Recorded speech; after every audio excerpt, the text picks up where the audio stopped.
We had clearer weather today, good for the people picking up the pieces. Paul Bear standing by in the Storm Alert Center.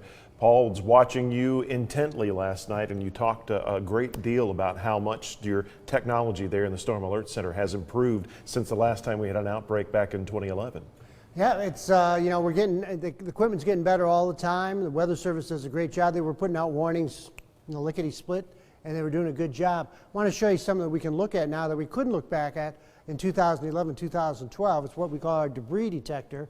And the storm, tornado warnings were going out for Dade County and all the way out to Chickamauga. The storm was tracking off towards the north and heading right towards the Rossville East Ridge area. You see this area in yellow here. We're not looking at rain, we're looking at actually debris in the atmosphere. And you see it's changing color.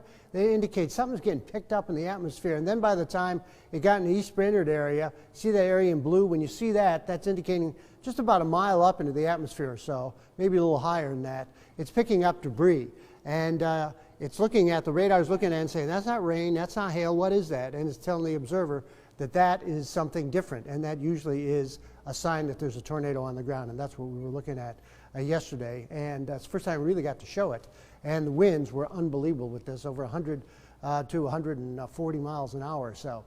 And then it headed off towards the north and east and was hightailing it to the northeast at about 81 miles an hour. We're starting to get some breaks in the cloud cover, especially to the east and north of Chattanooga. And that's going to continue through tonight. 58 in the city, so it's cooling down pretty fast. 62 in Dalton, 57 in Cleveland. Murphy 64, winds out of the northwest at about 8. High today 63, 51 the overnight low, and we had about a tenth of an inch of rain at the airport. Now these are reports from the Skywatchers. Two-day totals. Lafayette had the most south of the city at 5.3. Dalton had about 4.1. Then right across the metro area, we had about 3.3 in Cleveland, 5 in Lakeside, about 4.8 in Soddy Daisy. Signal Mountain 4.2, Lookout Mountain about 4.2, also 4.7 up on Signal. 5.6 though up in Dayton, 5.3 in Riceville, almost 5 inches on your Athens, almost 4 in 10 Mile, then about 4.6 in Murphy, also into Jasper. Latest VIPIRCAST, so that's a lot of rain, folks. That's why there was so much flooding.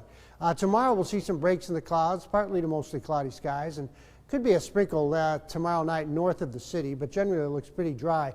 Right into Wednesday, a cold front approaches, but the real cold air is going to stay off to the north as the front stalls out over Kentucky. A little wave of moisture, maybe mixed with some snow, is going to be along the Ohio River. Tonight, 43, and we'll just call it some clouds, partly cloudy to mostly cloudy. 65 tomorrow. And northerly winds still 10 to 15, going to make it feel colder. Tomorrow night 40 and partly cloudy, and the 7-day has 63 on Wednesday, Thursday 68, Friday 71. Isolated showers Saturday, nice day on Sunday, and more rain coming up on Monday. So at least a dry pattern coming up for a while. Greg? Paul, thanks so much.